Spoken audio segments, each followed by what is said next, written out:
Assalamualaikum warahmatullahi wabarakatuh. Selamat pagi pemirsa, sahabat Ananda dimanapun Anda berada. Kembali bersama saya Agus Subradi dalam acara kesayangan kita tentunya, Ananda Menyapa. Acara ini merupakan bagian dari program Humas dan Marketing Rumah Sakit Ananda Purwokerto dalam rangka mempromosikan layanan kesehatan yang ada di Rumah Sakit Ananda Purwokerto dan juga merupakan materi edukasi untuk sahabat Ananda di rumah. Dan kali ini Ananda Menyapa akan mengangkat tema yang sangat menarik, yaitu tentang osteoporosis. Jadi untuk tema kita kali ini adalah kenali tanda dan gejala osteoporosis. Kalau orang awam mungkin tahu osteoporosis itu adalah pengeroposan tulang, tapi tentunya kita nanti akan ngobrol langsung dengan narasumber yang sudah ada di samping saya, dan kebetulan ini sangat-sangat terhormat karena saya bisa ngobrol langsung dengan beliau kali ini. Beliau adalah dokter spesialis ortopedi yang praktek di Rumah Sakit Ananda Purwokerto. Mari kita sambut bersama, kita sapa Dr. Krisna Yuda, spesialis ortopedi. Selamat pagi, Dok. Pagi. Kabarnya gimana hari ini, Dok? Alhamdulillah sehat ya, Dok ya. Dr. Krisna ini dokter spesialis ortopedi di Rumah Sakit Ananda Purwokerto ya, Dok ya? Siap. Prakteknya setiap hari apa aja, Dok? Selasa, Kamis, dan Jumat. Selasa, Kamis, dan Jumat. Biasanya jam berapa prakteknya? Jam 16 sampai jam 18. Sampai 18. Jadi Dr. Krisna praktek setiap hari Selasa, kemudian Kamis dan Jumat dari jam 4 sore sampai jam 6 sore. Yang ingin mendapatkan pelayanan di Rumah Sakit Ananda, mungkin pengen konsultasi sama Dr. Krisna, bisa menghubungi nomor Rumah Sakit Ananda di 636417, atau bisa juga menghubungi nomor customer service di 08 222 185 3696, atau yang mau daftar mungkin konsultasi dengan beliau bisa ke nomor WA pendaftaran di 0811 2868 669. Dan langsung saja nih kita akan ngobrol sama Dr. Krisna kali ini. Dok, tema kita adalah kenali tanda dan gejala osteoporosis. Tapi sebelum melangkah ke tanda dan juga gejala, kita ingin tahu dulu osteoporosis itu sebenarnya apa, Dok? Silakan. Oke, secara umum dan berdasarkan WHO bahwa osteoporosis itu adalah menurunnya densitas tulang atau kepadatan tulang, disertai dengan perubahan atau menurunnya pula microstructure. Jadi struktur-struktur di dalam tulang itu juga mengalami penurunan kepadatan, dan akhirnya ini akan mengarah kepada kerentanan fraktur. Gitu. Jadi hasil akhirnya atau komplikasi terakhirnya adalah rentan terhadap patah tulang. Oke. Untuk penyebab utamanya sendiri apa, Dok, biasanya osteoporosis ini? Oke, osteoporosis sebenarnya dibagi dua ya, yang primary dan secondary. Primary itu sebenarnya postmenopausal ya. Postmenopausal, jadi buat yang wanita pasca menopause itu dia memang rentan karena hormon yang mengatur atau meregulasi tentang regulasi tulang ya pada wanita itu estrogen sudah mulai menurun. Itu yang pertama. Yang secondary-nya itu karena aging dan penyakit tertentu atau faktor resiko yang lain seperti obat-obatan atau penyakit kronis dan lainnya. Gitu. Itu untuk penyebabnya. Jadi primer sama sekunder tadi ya, Dok ya. Iya. Kalau membahas tentang yang tadi menopause ya, Dok ya. Berarti untuk usia di sebelum menopause itu masih tetap ada kemungkinan terkena osteoporosis dengan penyebab lain atau tidak? Iya, betul. Biasanya penyebabnya apa, Dok? Yaitu apabila dia mengkonsumsi obat-obat tertentu secara dalam jangka panjang. Paling sering ada obat-obat osteoporosis kortikosteroid ya. Kortikosteroid jangka panjang, entah mungkin dia mengidap suatu penyakit kronis yang harus menggunakan obat tertentu seperti kortikosteroid jangka panjang. Itu dia rentan walaupun umurnya masih cukup muda. Itu bisa, atau dia dari lahir sudah mengalami gangguan metabolik ya, seperti osteogenesis imperfecta, memang gangguan kolagen dari lahir, jadi pertumbuhan tulangnya juga terganggu seperti itu ya. Atau dia pasca fraktur gitu ya, misalnya umur produktif 20-25 dia fraktur, Bisa tuh daerah yang dipasangkan pennya itu mengalami osteoporosis tapi secara lokal itu bisa. Gitu. Tapi kalau kita ngomongin hari ini kan secara general ya, jadi seluruh tubuh. Jadi pasca fraktur itu nanti osteoporosisnya bisa di daerah itu tok, yang fraktur itu tok ya? Ya, bisa terjadi, bisa juga tidak. Terjadi itu karena pada saat setelah dilakukan tindakan kan dipasangkan pen toh ya, pasangkan pen. Kita akan secara berkala, mungkin awal-awal sebulan atau 2 minggu sampai sebulan pertama itu kita mintakan untuk daerah tersebut itu tidak banyak untuk dilakukan pergerakan gitu ya. Jadi kepadatan tulangnya di sekitar situ itu masih memungkinkan terjadi osteoporosis lokal. Gitu. Apalagi kalau misalnya pasiennya itu patahnya di daerah dia misalnya tepat sisi yang pasca stroke misalnya, ya itu lebih memungkinkan lagi. Seperti itu. Tapi di lokal saja, tidak general. Tidak sampai ke yang lain ya dok gitu. Ya. Memungkinkan itu bisa kalau yang pasca fraktur. Dan juga mungkin berpengaruh terhadap yang mempengaruhi mungkin umur juga ya dok? Atau iya, umur? Betul. Umur juga ya. Ada ini dok, misal dokter Krisna kan praktek di Ananda dan juga rumah sakit lain nih dok. Selama ini untuk kasus-kasus yang konsultasi ke dokter Krisna, sebagian besar rata-rata umur berapa? Variatif sih sebenarnya ya. Kayak gitu, dari yang kecil sampai yang lansia juga ada gitu ya. Tapi kalau kita bicara tentang osteoporosis sendiri, selama pengalaman saya aktif bekerja hingga saat ini, memang pasien-pasien yang sudah berumur antara 60 sampai di atas 60 tahun itu tanda-tanda atau osteoporosisnya mulai muncul kayak gitu. Nah, jadi ketika mungkin sudah mulai muncul tanda-tanda, bisa langsung menghubungi nomor rumah sakit Ananda untuk konsultasi dengan dokter spesialis ortopedi kami, Dr. Krisna Yuda. Beliau praktek setiap hari Selasa, Kamis, dan Jumat di jam 16.00 sampai dengan 18.00. 3 nomor bisa dihubungi untuk mendapat pelayanan kami di 0811-2868-669 untuk nomor pendaftaran lewat WA. Ada juga nomor customer service di 0822-185-3696 atau via telepon di 636417. Nah dok, tadi menyinggung soal tanda dan juga gejala. Karena osteoporosis kan dia di dalam ya dok ya, kan nggak kelihatan secara fisik kayak gitu. Tanda dan gejalanya seperti apa dok? Spesifiknya mungkin. Ya, memang osteoporosis ini dibilang silent disease ya, gitu. Dia tidak bergejalanya itu tidak terlihat sampai bahkan kadang-kadang kita bisa menilai dia osteoporosis itu pada saat dilakukan pemeriksaan ronsen gitu ya. Padahal pasiennya juga sebenarnya secara fisik activity daily livingnya juga bagus. Tetapi nyatanya pada saat dilakukan foto ronsen ya atau imaging yang lain ya, paling gampang kan ronsen ya, itu ternyata ada tanda-tanda osteoporosis seperti itu. Kalau secara spesifik kalau untuk umur-umur di atas yang cukup lansia ya biasanya ada penurunan tinggi badan ya, karena secara umum osteoporosis itu paling sering tandanya di beberapa titik sebenarnya. Kita bisa secara jurnal ya. Yang paling sering adalah di daerah tulang belakang, ya, lalu pergelangan tangan dan panggul. Itu adalah titik-titik di mana rentan terjadi cedera gitu, di mana harusnya di kategori cedera ringan harusnya tidak patah, dia bisa patah itu karena osteoporosis tersebut ya. Penurunan tinggi badan bisa terjadi karena pada saat vertebra atau tulang belakang itu mengalami osteoporosis, saya selalu menganalogikan itu tulang belakang itu seperti rumah susun ya, kepada pasien-pasien saya. Dimana kalau rumah susun itu misalnya sudah cukup lama berdiri, akibatnya mulai terjadi pengeroposan dinding-dinding bangunan dan mulai dia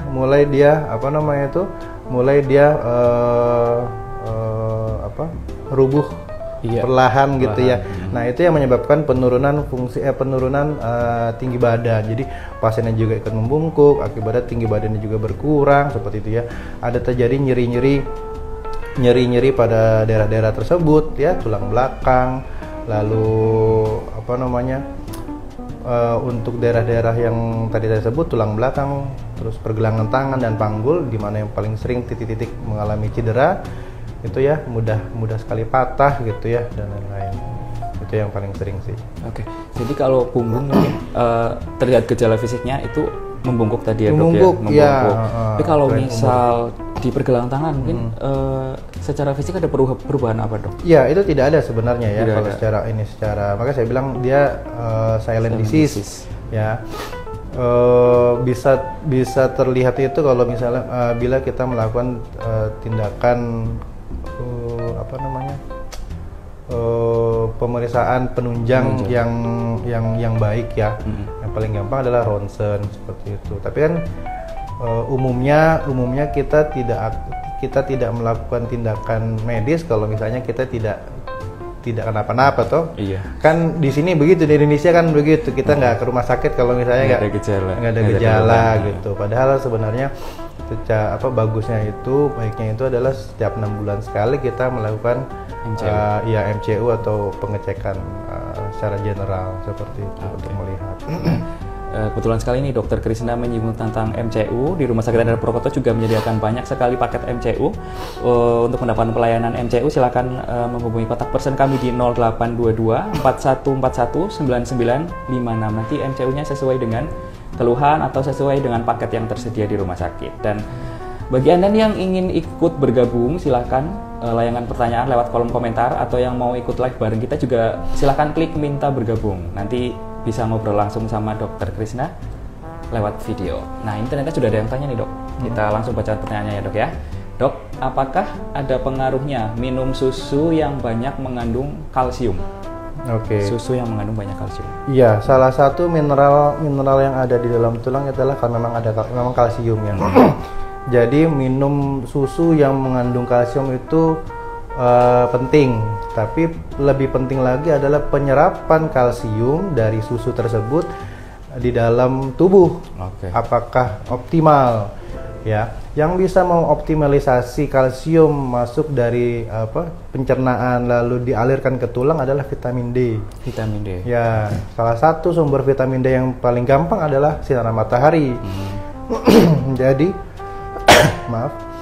Jadi jangan lupa kita juga sering-sering berada di bawah sinar matahari. Maksudnya jangan terlalu sering kita juga di dalam ruangan gitu ya. Misalnya kita mau dari kantor mau ke mana, Indomaret atau Alfamart yang dekat, pakai motor, pakai mobil, keluar lagi nanti keluar dari mobil masuk lagi mart tersebut. Jadi paparan sinar mataharinya jadi minim. Padahal sinar matahari itu dapat mengubah vitamin D yang belum aktif di bawah kulit itu menjadi aktif, dan dia akan meregulasi kalsium yang masuk ke dalam tubuh melalui susu tersebut, diabsorpsi di dalam saluran pencernaan, dialirkan atau diregulasi ke dalam tulang gitu. Atau bila tidak cukup juga kita bisa menambahkan suplemen vitamin D untuk membantu penyerapan kalsium di dalam tubuh. Seperti itu ya, Dok. Tapi pada dasarnya memang tadi seperti Dokter Krisna bilang, di dalam tubuh kita sudah ada vitamin D ya, Dok. Ya. Cuma perlu stimulus berupa sinar matahari. Iya, paling mudah itu. Paling mudah sinar matahari. Berapa lama, Dok, biasanya kita disarankan untuk berjemur kayak gitu? Kita nggak usah ngomong berjemur lah. Berjemur tuh kayaknya terlalu memerlukan waktu khusus gitu ya. Iya. Kita lebih aktif aja di luar ruangan gitu ya. Maksudnya ya kita memang kantor kan di dalam ruangan, tetapi apabila kita mau ke tempat lain atau kita mau keluar itu ya berjalan kaki saja kayak gitu. Ya itu sudah cukup, nggak perlu lama-lama gitu. Apalagi kita ya zaman dulu dan sekarang mungkin berbeda ya. Ozonnya makin tipis juga membuat paparan sinar matahari radiasinya juga lebih kuat toh. Jadi terlalu lama di bawah sinar matahari juga tidak akan bagus untuk vitamin tersebut. Bahkan ada hal-hal yang lain yang bisa terjadi. Jadi cukup saja jalan ke tempat tujuan. Kalau misalnya masih cukup bisa dijangkau dengan berjalan ya jalan. Gitu. Ditambah lagi dengan berjalan kaki kita mengaktifkan segala muskuloskeletal di dalam tubuh kita itu untuk mengaktifkan sel tulang tersebut kayak gitu. Jadi salah satu kenapa terjadi osteoporosis adalah adanya sel dalam tulang, yang satu fungsinya menggerogoti tulang yang namanya osteoklas, yang satu osteoblas. Ya, osteoblas ini bisa diaktifkan atau bisa distimulus aktifnya dengan gerak otot dan beban ya. Jadi semakin kita aktif itu osteoblasnya itu yang meregenerasi tulang semakin aktif, mengalahkan kerja dari osteoklas yang kerjanya memang dia mereabsorpsi tulang kayak gitu. Jadi aktif saja di luar di luar ruangan pagi atau sore hari yang mataharinya juga masih lumayan hangat-hangat begitu ya, nggak perlu siang-siang seperti itu, dan juga aktif olahraga seperti itu. Oke, siap. Dok, ada pertanyaan lagi ternyata. Ada 2 pertanyaan, saya bacakan yang pertama dulu deh. Dok, makanan apa saja yang mempercepat osteoporosis? Mempercepat osteoporosis ya? Mungkin menyebabkan ya gitu ya dok. Biar cegah, biar nggak gampang patah, malah curhat dok. Jadi makanan apa yang mempercepat terjadinya osteoporosis? Ya. Itu apa aja dok? Konsumsi yang paling sering menyebabkan osteoporosis adalah rokok, kopi, dan alkohol. Seperti itu. Alkohol secara indirect dia merusak atau mempengaruhi sistem liver kita, ya, menyebabkan sirosis atau kerusakan pada liver, dan itu salah satu fungsi liver itu meregulasi bone turnover namanya ya. Bone turnover itu regenerasi tulang dan reabsorpsi tulang, masuknya kalsium ke dalam tulang yang distimulasi atau ditengarai oleh vitamin D, itu juga diregulasi secara umum oleh hati atau liver. Dan konsumsi alkohol yang berlebihan dapat mengurangi regulasi tersebut. Itu yang pertama. Rokok dan kopi tidak dilarang memang ya, tidak dilarang, khususnya kopi ya, tidak dilarang, tapi ada batas tertentu. Seperti itu untuk kafein atau untuk kopi untuk kita konsumsi per hari. Ya, untuk rokok dia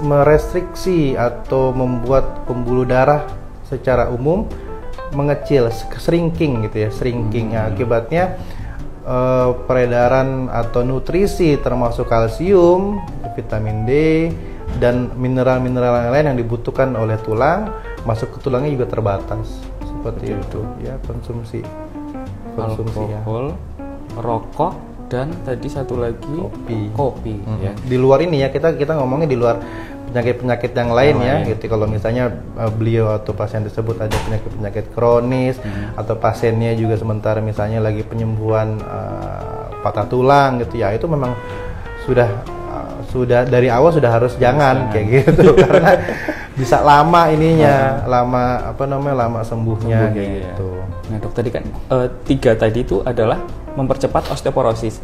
Itu juga bisa jadi penyebab atau enggak? Apa tuh?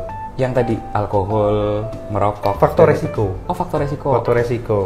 Berarti faktor resiko dan penyebab itu beda atau sama? Beda sebenarnya. Faktor resiko tuh kayak misalnya saya mengidap anoreksia nervosa gitu ya, gangguan malabsorpsi makanan kayak gitu. Saya mengidap suatu defisiensi kalsium, anemia defisiensi besi. Nah, itu membuat faktor resiko terhadap osteoporosis makin tinggi. Seperti itu. Oke, siap. Ini ada pertanyaan berikutnya ya dok ya. Dok, apakah hal-hal yang dapat kita lakukan untuk memperkuat tulang kita setelah terdiagnosis osteoporosis? Tetap aktif. Tetap aktif. Iya. Tapi itu untuk osteoporosis, Dok, ada maksudnya jangka pengobatan, jangka waktunya gitu atau seumur hidup pengobatannya? Gini, diagnosis pasti dari osteoporosis adalah kita melakukan suatu pemeriksaan spesifik ya, menggunakan alat yang namanya DEXA, namanya dual axillary absorptiometry. Itu melihat skornya berapa tulang kita. Kalau misalnya skor T-score, namanya T-score dari BMD tersebut atau bone mineral densitometry tersebut kurang dari 1, tulang kita normal. Kalau misalnya -1 sampai kurang dari -2,5, itu masih di range namanya osteopenia. Osteopenia itu kepadatannya sudah berkurang, memang sudah mengalami pengurangan, tapi belum terjadi osteoporosis. Tapi kalau sudah lebih dari rentang -2,5 T-score-nya, itu sudah confirm osteoporosis gitu. Bahkan kalau berkelanjutan jadi severe osteoporosis, di mana fragility fracture itu sangat mungkin terjadi untuk trivial injury. Trivial injury itu adalah injury di mana cedera-cedera ringan gitu yang bisa menyebabkan patah tulang. Betul ya. Kayak gitu. Oke. Tapi untuk angka itu, Dok, apakah bisa berubah? Misal ketika angkanya rendah dan hampir terdiagnosa osteoporosis, kemudian dapat terapi, apakah angkanya akan naik? Bisa. Gitu? Oh, bisa. Bisa. Kayak gitu. Bisa ya. Biasanya terapinya apa aja, Dok, kalau untuk seperti itu? Mungkin dikasih obat apa gitu atau apa biasanya? Pertama, tata laksananya itu non farmakologik dan farmakologik. Kalau yang non farmakologik ya kita harus tetap aktif ya, aktif bergerak, aktif olahraga gitu ya. Olahraga ringan saja, jalan kaki, lalu mungkin kalau misalnya masih umuran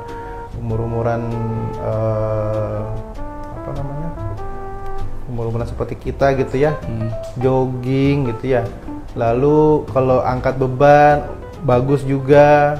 Mau angkat beban dengan beban tubuh ya, yang menggunakan beban tubuh sendiri seperti yoga, tai chi, itu juga disarankan, direkomendasikan seperti itu.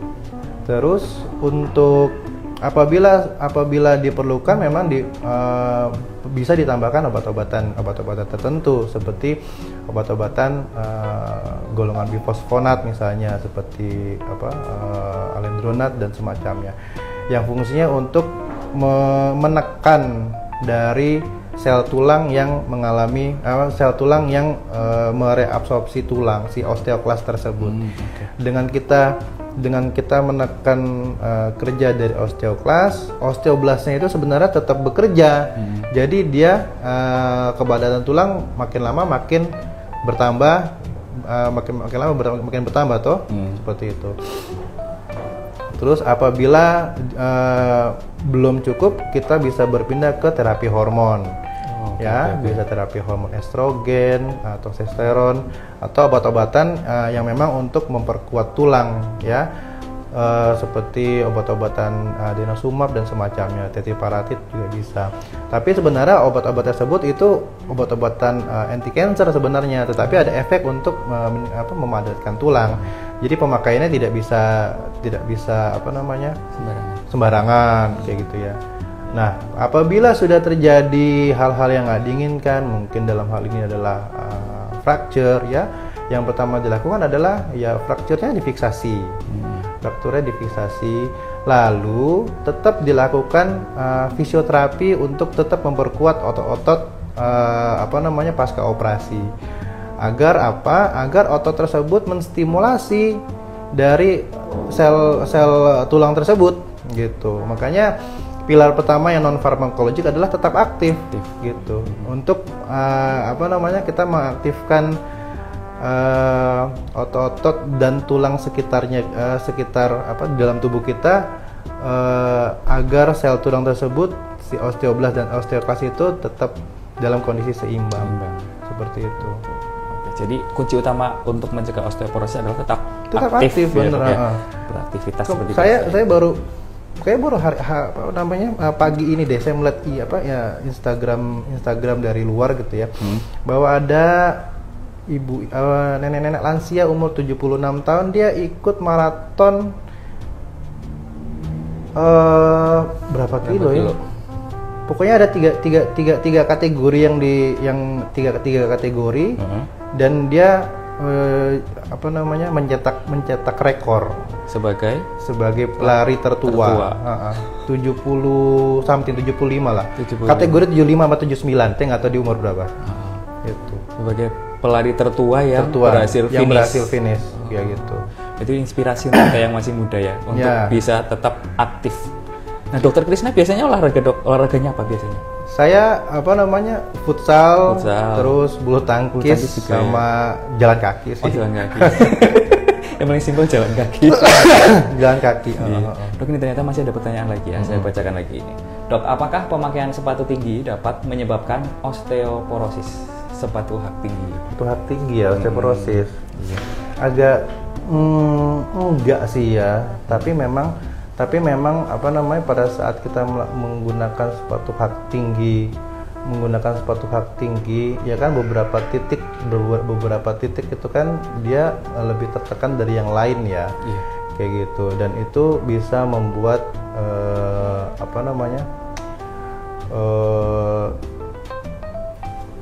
pembuluh darah di sekitar tulang yang tertekan itu jadi minim nutrisi ke arah sana. Ya mungkin osteoporosis lokal ya, bukan osteoporosis secara general gitu kan ya. Karena memang tadi kan saya sebut osteoporosis lokal ya, yang pasca fraktur. Yang seperti ini juga bisa, tapi kasusnya sih mungkin nggak terlalu tidak terlalu umum ya. Tapi apakah kemungkinannya bisa seperti itu. Itu mungkin ada hubungannya dengan kayak ada perubahan bentuk juga nggak sih, Dok? Pasti. Penggunaan itu ya. Dan itu mempengaruhi, maksudnya perubahan bentuk itu nantinya akan menyebabkan osteoporosis atau tidak? Dari perubahan bentuk ketika menggunakan sepatu hak tinggi itu menjadi penyebab atau tidak? Enggak sih kalau saya. Ya? Kalau pengetahuan saya sih tidak. Tapi perubahan bentuknya itu bisa membuat suatu hal yang namanya deformitas. Deformitas itu D itu kan form itu kan suatu bentuk ya. Deform itu artinya bentuk yang sudah ada kelainan. Akan terjadi kelainan bentuk kayak gitu. Jadi paling memungkinkan itu kalau misalnya kita sering memakai hak tinggi nantinya ya. Kita ngomong nantinya ya. Karena osteoporosis itu namanya silent disease. Itu bukan tidak terjadi pada saat itu kita periksa dapat ibu udah osteoporosis nih. Tetapi gejalanya atau prosesnya itu sangat lama gitu ya. Jadi kalau kita bilang hari ini ibu dari foto ronsen, dari pemeriksaan BMD ibu terdiagnosis osteoporosis. Tapi sebenarnya daily living, aktivitas hidup dia selama puluhan tahun kemarin yang membuat hari ini terdiagnosis kayak gitu. Pun juga dengan pemakaian sepatu hak tinggi itu, setelah lama menggunakan sepatu hak tinggi, banyak hal yang terjadi. Yang paling sering adalah kelainan bentuk dari ibu jari yang namanya bunion. Bunion itu dia ujung jarinya tuh ke dalam gitu loh. Pernah lihat tidak? Oh iya, karena kan dalamnya karena bentuk kan, depannya runcing karena bentuknya runcing kan, dia akan memaksa tulang kaki akan mau dipaksa seperti ini kayak gitu. Oke. Jadi penggunaan sepatu hak tinggi tadi dari pertanyaan tadi ya. Mungkin ada lebih ke arah kelainan bentuk nantinya gitu ya. Kalau prosesnya lama ya. Dan osteoporosis juga mungkin untuk seperti tadi saya dengar dari Dokter Krisna penjelasannya itu untuk pendiagnosaannya itu lama ya, Dok ya. Harus butuh proses. Bukan begitu maksudnya gitu. Pola pikirnya. Kan saya bilang tadi kan osteoporosis kan silent disease ya. Silent disease. Jadi kita tidak tahu apakah kita terkena osteoporosis apa tidak gitu. Pada saat dilakukan pemeriksaan dan ternyata osteoporosis, sebenarnya osteoporosis yang terjadi hari ini adalah proses dari dari yang dulu ya gitu. Ya, suatu penyakit itu termasuk osteoporosis adalah suatu proses proses yang sudah memakan waktu sebelumnya, kecuali trauma ya gitu lah, kecelakaan ya, fraktur ya pada saat itu memang kejadiannya gitu kan. Tapi kalau osteoporosis itu adalah silent disease, di mana diagnosis pada saat itu sebenarnya adalah merefleksikan kegiatan atau activity daily living ya, life kita, gaya hidup kita beberapa waktu ke belakang gitu. Tapi untuk penyembuhan dok lebih cepat mana? Karena fraktur atau karena yang itu? Apa tuh? Karena osteoporosis yang bukan karena fraktur, selain fraktur ya gitu dok. Penyembuhannya lebih cepat yang mana? Yang tanpa fraktur. Yang tanpa fraktur ya dok? Iya. Kalau yang disebabkan oleh fraktur biasanya berapa lama dok? Minimal gitu. Oh, maksud kamu yang osteoporosis lokal ya? Iya, yang karena fraktur misalnya. Kalau osteoporosis lokal karena fraktur dan di dalam pemasangan pen, selama nanti dia sudah mulai aktif ototnya ya, sudah mulai, anggaplah frakturnya di kaki gitu ya, di tulang kering gitu ya. Begitu nanti dia sudah mulai aktif untuk menapak, mulai jalan gitu ya, mulai partial weight bearing, tanda-tandanya sudah mulai hilang. Kayak gitu. Kepadatan tulangnya sudah mulai berangsur pulih lagi gitu. Selama kita tetap menjaga massa tulangnya bagus, massa ototnya bagus gitu. Jadi penting ya, massa otot sama massa tulang itu hubungannya sangat erat ya dok ya. Makanya ada sistem namanya sistem muskuloskeletal. Muskulo itu otot dan skeletal itu tulang. Jadi dua itu tidak bisa dipisahkan karena otot dia nempel pada tulang. Nah, tulang tempat menempelnya otot. Tulang digerakkan oleh otot kayak gitu. Oke, siap. Jadi kalau kita mau menerapi patah tulang setelah dilakukan tindakan pemasangan pen, ototnya harus dikuatkan dulu. Harus dikuatkan lagi setelah itu. Harus diaktifkan lagi untuk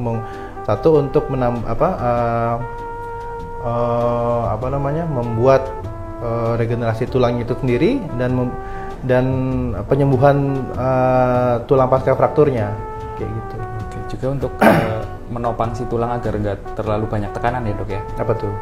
Ketika ototnya semakin kuat, nanti juga berpengaruh terhadap si penyembuhan frakturnya kayak gitu ya dok ya. Iya. Kayak gitu ya. Mempercepat ya. Oke, siap. Dok, ini masih ada pertanyaan dari sahabat Anda. Ternyata pertanyaannya banyak nih dok. Lumayan menarik. Dok, kalau kita gym, apakah itu dapat memperkuat tulang kita? Ya. Ini dibahas tadi ya dok ya? Iya. Bisa diulang lagi mungkin? Iya. Ya. Jadi kepadatan tulang itu bisa dicapai dengan menambah massa otot dan memberikan beban pada tubuh ya, termasuk gym pada saat kita latihan beban. Iya. Pada saat kita latihan beban, otot dan tulang itu terbebani ya, dan itu mengaktifkan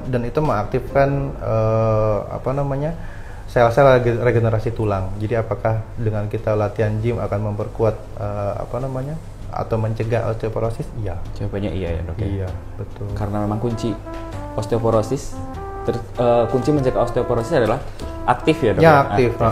Jadi gym kan dia angkat beban, ada gerakan-gerakan tertentu, jadi itu udah masuk dalam kategori aktif ya dok ya.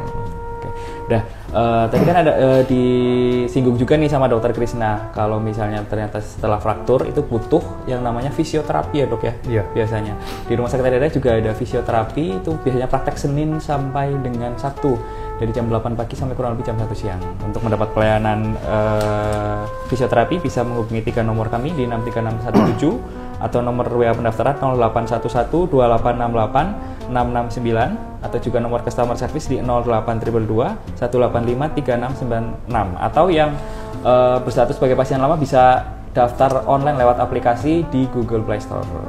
Atau yang mau konsultasi sama dokter Krisna bisa setiap hari Selasa, Kamis, dan Jumat dari jam 4 sore sampai dengan jam 6 sore. Ini ada pertanyaan lagi nih sepertinya dari sahabat Ananda di rumah. Banyak banget pertanyaan ternyata. Pagi dok, izin bertanya. Saudara saya mengalami sakit pada kakinya setelah di ronsen terdapat tulang lunak yang tumbuh dan harus dioperasi. Tapi setelah 1 bulan sudah membaik dan belum dioperasi. Pertanyaannya apa? Dia mungkin lagi curhat. Nggak apa-apa. Nggak apa-apa. Mungkin dari Dokter Krisna bisa menjelaskan. Ya. Apa tadi pertumbuhan tulang lunak ya? Iya. Pertumbuhan tulang lunak. Iya. Jadi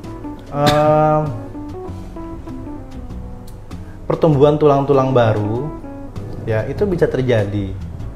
Ya. Kita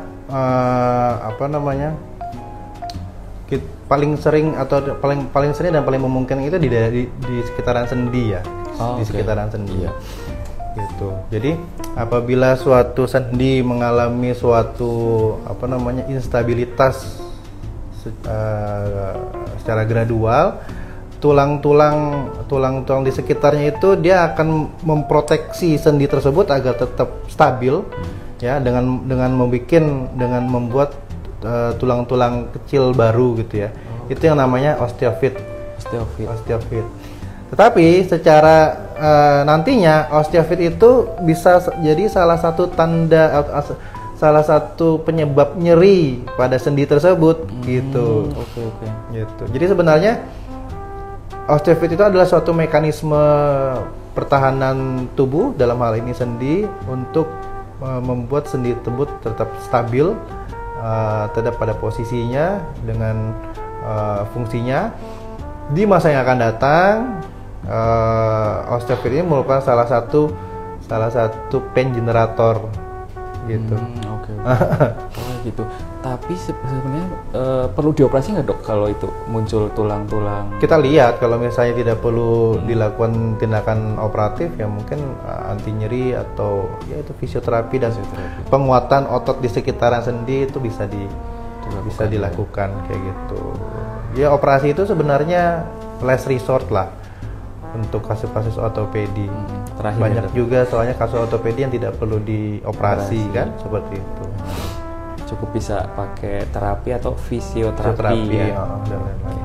Ini pertanyaan lagi ya dok ya. Untuk gejala osteoporosis yang biasa dialami apa saja dan apakah di usia produktif bisa terkena osteoporosis? Pertanyaan di awal ya dok, mungkin tertinggal pas awal-awal jadi belum menyimak. Bisa diulang lagi mungkin dok? Ya. Kalau sekali lagi saya jelasnya kalau osteoporosis ini silent disease ya, gitu.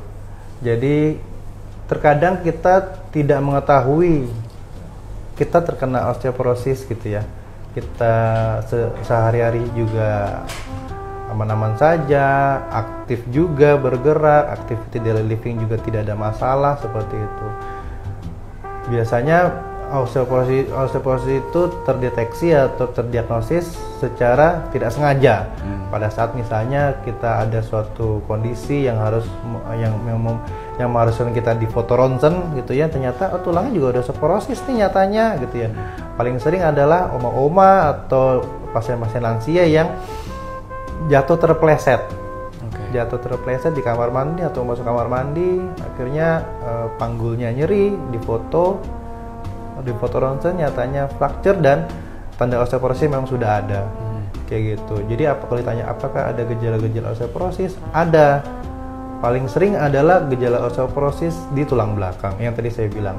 Ya, ada nyeri tulang belakang, terus dia ada penurunan tinggi badan secara gradual seperti itu ya, di luar dari aging ya, dengan bertambahnya umur seperti itu, makin bungkuk si pasien tersebut seperti itu. Apalagi tadi kedua pertanyaannya kalau nggak salah ada 2 deh. Iya ada 2. Oh apakah kita bisa itu ya? Yang bisa terkena osteoporosis pada produktif. Bisa gitu. Ini saya bilang apabila kita mengalami osteoporosis sekunder. Apabila kita menggunakan obat-obatan tertentu dalam jangka panjang seperti obat-obat kortikosteroid yang paling sering, apakah kita mengalami penyakit kronis ya seperti irritable bowel syndrome atau Crohn disease di mana terjadi gangguan dari absorpsi dari nutrisi dalam tubuh seperti itu, atau memang dari kita lahir kita memang sudah mengalami metabolic disease gitu, dan memang yang membuat kolagen dalam tulang kita memang abnormal.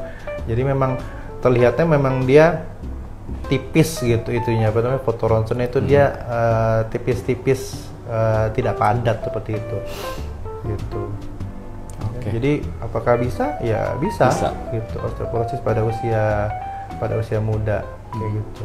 Nah, Dok, usia produktif itu kan secara umum 25 sampai 50 ya, 25 sampai 55 toh. Ya, usia 25 sampai 50 yang sering kita lakukan adalah yang tadi saya bilang tuh, merokok, kopi. Alkohol, ya. Itu yang bisa bikin jadi faktor resiko umur segitu, pada saat umur produktif bisa terjadi osteoporosis bila diperiksa gitu. Tapi kan bisa kita terkadang ya, orang Indonesia kan saya bilang jarang pergi ke dokter, jarang check up kalau misalnya tidak ada keluhan kayak gitu. Jadi bisa jadi terjadi ya, Dok ya. Cuma karena nggak ada keluhan, karena tadi kan silent disease, jadi kan memang nggak apa-apa, ini aman gitu kan, nggak ada keluhan kok gue gitu. Betul. Jadi penting banget untuk MCU ya, Dok, buat check up ya. Berarti 1 tahun paling nggak 6 bulan sekali ya, Dok ya? Ya, 6 bulan tuh 1 tahun sekali nggak apa-apa. Gitu. Tapi untuk ini, Dok, penegakan diagnosa osteoporosis, biasanya penunjangnya yang paling akurat itu pakai apa, Dok? BMD namanya. BMD. paling mudah tuh namanya BMD. Bone Mineral Densitometry. Jadi bentukannya tuh kayak kayak ronsen sebenarnya. Bentukannya kayak ronsen. Cuma nanti yang keluar adalah grafik seperti itu. Yang kita bisa lihat skor T-nya yang tadi saya bilang, T-score tadi. Mana kalau misalnya T-score dari pada tulang yang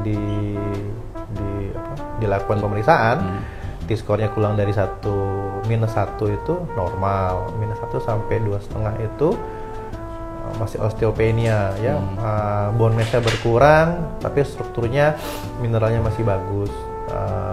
Kalau misalnya sudah lebih dari 2,5 itu sudah masuk kategori osteoporosis seperti itu. Oke. Ini ternyata masih ada yang tanya lagi nih, Dok. Lumayan menarik tema kita kali ini. Yang pertama, Dok, apakah pencegahan osteoporosis cukup dengan air putih yang banyak? Air putih yang banyak itu apakah bisa mencegah? Apakah cukup untuk mencegah osteoporosis? Kalau kita ngomong cukup, tidak. Tidak. Okay. Kalau hanya minum air putih cukup saja, tidak. Ya. Apalagi kalau misalnya pasiennya memang sudah lansia, minum air putih saja belum cukup lah, kayak gitu ya. Cukup. Kita ngomongnya tok dengan cuman minum air putih ya. Iya. Ya kan, pertanyaan Tapi mungkin bisa dijabarkan sama Dokter Kris. Nah, kira-kira berarti makanan apa aja nih yang bagus untuk mencegah osteoporosis? Ya, yang pertama protein ya. Highly protein. Buat apa? Buat otot. Buat otot. Jadi makanan yang highly protein ditambah dengan aktivitas otot yang baik itu membantu sel tulang untuk meregenerasi tulangnya gitu ya. Vitamin atau suplemen kalsium dan vitamin D itu menunjang penyerapan kalsium ke dalam tulang seperti itu.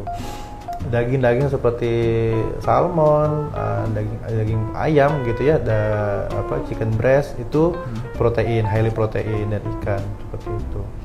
Ya, terus suplemen seperti DHA, EPA gitu juga baik karena kolesterol yang baik dalam untuk elastisitas pembuluh darah, untuk memudahkan pengaliran nutrisi ke dalam sel-sel otot dan tulang. Seperti itu ya. Protein tadi ya, Dok ya, sama suplemen-suplemen sama tetap aktif. Tetap yang pertama. Jadi maksudnya begini, kalau kita cuma makan protein tapi kita nggak aktif, sama aja. Oh gitu ya, Dok ya. Gitu. lebih baik kita aktif, tapi protein ya gini, nggak ada sebenarnya nggak juga ya. Kalau kita aktif tapi kita minim protein, muscle massnya juga nggak terbentuk gitu. Jadi yang penting adalah muscle mass, terus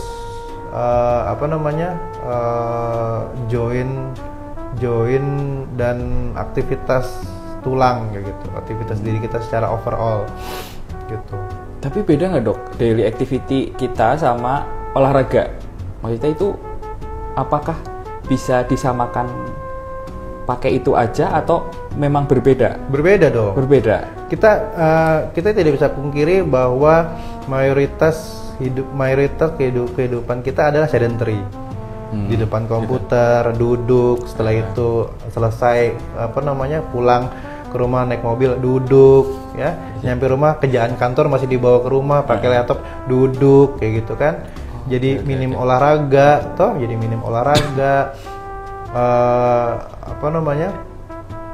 keluar rumah jarang gitu kan, kena sinar matahari jarang seperti itu.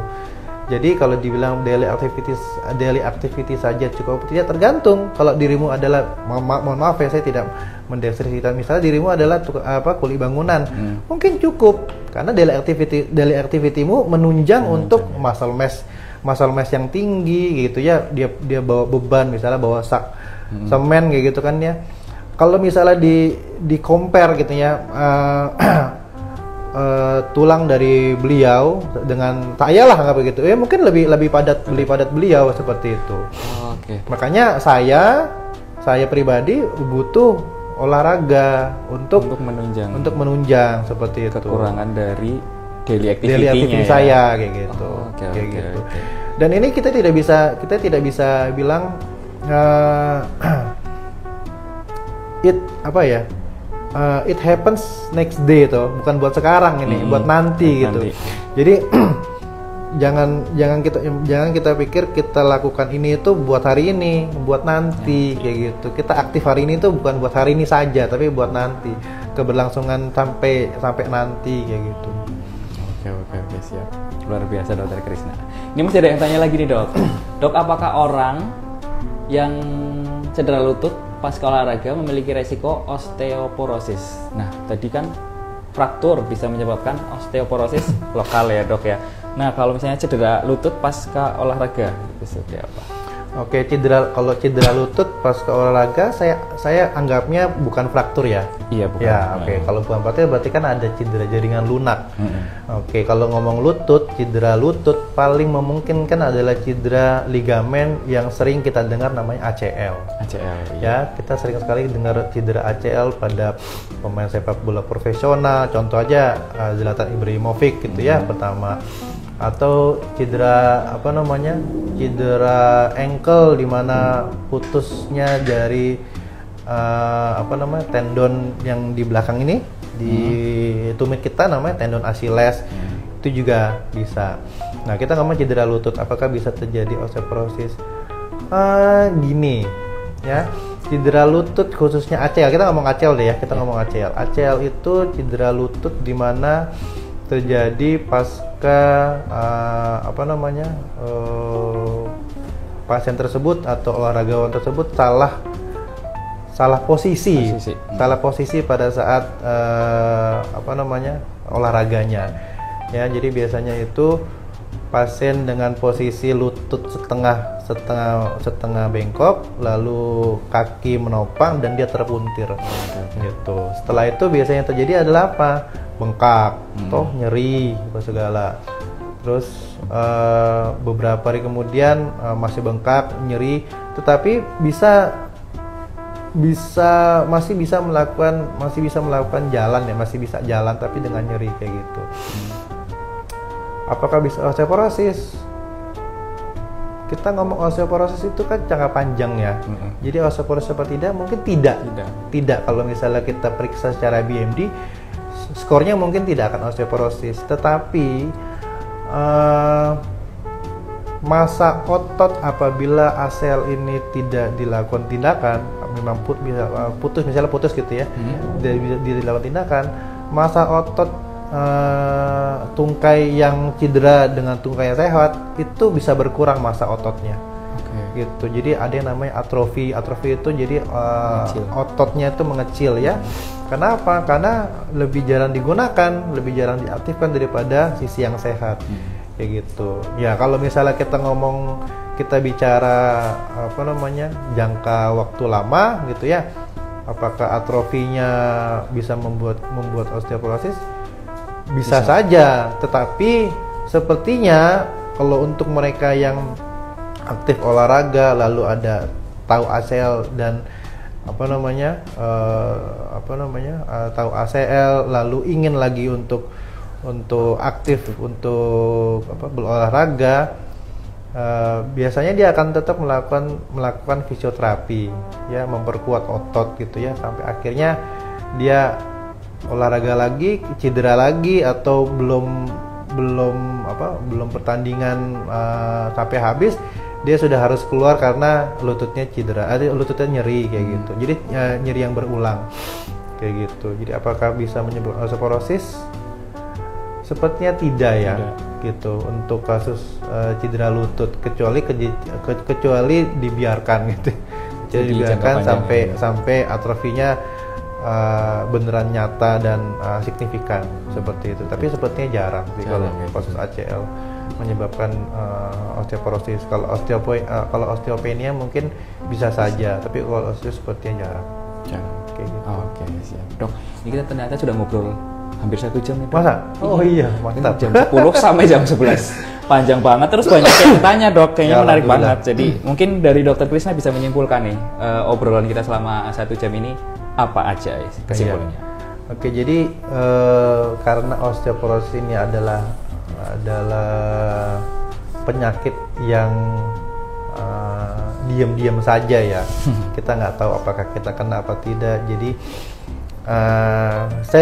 saya selalu bilang sama diri saya, sama pasien saya, apabila saya periksa pasien gitu ya, saya selalu bilang ini yang paling jelek loh Bu. Nah, tapi ada yang bagusnya ini. Jadi berpikirlah nanti kalau misalnya kita nggak aktif hari ini, nanti kita bisa osteoporosis kayak gitu. Jadi tetaplah aktif ya, tetap olahraga, karena olahraga atau aktif hari ini berlangsungnya buat nanti, seperti itu ya. Lalu untuk oma-oma kita, orang-orang tua kita gitu ya. Saran saya apabila karena kejadiannya paling sering adalah terpleset di kamar mandi, saran saya adalah kamar mandinya itu lantainya itu benar-benar dibersihkan dari sabun. Jadi setelah mandi itu sabunnya sudah turun gitu ya, benar-benar dibersihkan agar tidak licin kayak gitu. Kasihan mungkin kalau kita mungkin refleksnya masih oke ya, tapi kan kalau misalnya orang tua kita ya, mungkin kita lagi sementara di kantor gitu ya, mereka ke kamar mandi dan licin ya, bisa terjadi karena paling sering adalah ya kepleset di kamar mandi kayak gitu. Untuk resikonya besar ya, Dok ya. Satu nanti muncul fraktur, tambah seperti itu. Konsumsi makanan yang baik. Saya selalu bilang sama pasien saya, Dok, apakah ada yang dihindari? Makan aja semua. Kalau ditahan itu nanti malah banyak yang dipikir, akhirnya nggak ada yang dimakan. Gitu. Iya, betul. Tapi intinya adalah protein, asupan kalsium, dan aktif bergerak, gitu ya. Itu kunci untuk mencegah osteoporosis ya, Dok ya. Mencegah osteoporosis. Oke, siap. Sudah ya, Dok ya, kesimpulannya ya? Oke, siap. Oke, siap. Nah, ini kita ngobrol sama Dokter Krisna seru banget. 1 jam nggak terasa, sampai kameramen pada ngantuk. Ya, Dokter Krisna ini praktek di Rumah Sakit Ananda Purwokerto setiap hari Selasa, Kamis, dan Jumat dari jam 4 sore sampai jam 6 sore. Untuk mendapat pelayanan atau pengen konsul dengan Dokter Krisna, silakan bisa menghubungi nomor telepon 6364117 atau via pendaftaran WA di 081128686669 atau WA customer service di 082221853696. Rumah Sakit Ananda Purwokerto kebetulan sedang banyak sekali promo, mulai dari promo untuk vaksin hepatitis, deteksi dini dan juga vaksin kanker serviks, kemudian pelayanan vaksin meningitis, influenza untuk ibadah haji dan juga vaksin lainnya. Kita juga ada paket MCU, kemudian ada paket promo persalinan untuk normal dan sesar dengan harga yang sudah ada diskonnya. Dan bagi Anda yang lahir di melakukan proses persalinan di Rumah Sakit Ananda Purwokerto dengan domisili di Kabupaten Banyumas, kami juga bisa membantu untuk pembuatan akte KK dan juga KIA secara gratis. Nah, jangan lupa nih bagi Anda yang mungkin tertinggal episode Ananda Menyapa, silakan follow YouTube kami di RSU Ananda Purwokerto atau juga follow Instagram kami rs.anandapurwokerto. Jangan lupa untuk di like, komen, kemudian juga di subscribe dan juga di share. Dan terima kasih Dr. Krisna, selama 1 jam ilmunya banyak banget nih. Kita jadi tambah wawasan lagi tentang osteoporosis ya dok ya. Semoga kita selalu diberi kesehatan ya dok ya. Amin. Amin. Nah, ini kata saya Agus Subradi serta seluruh tim yang bertugas mengucapkan terima kasih atas perhatian Anda. Kita jumpa lagi dalam episode Ananda Menyapa selanjutnya. Akhir kata, wassalamualaikum warahmatullahi wabarakatuh. Salam sehat selalu.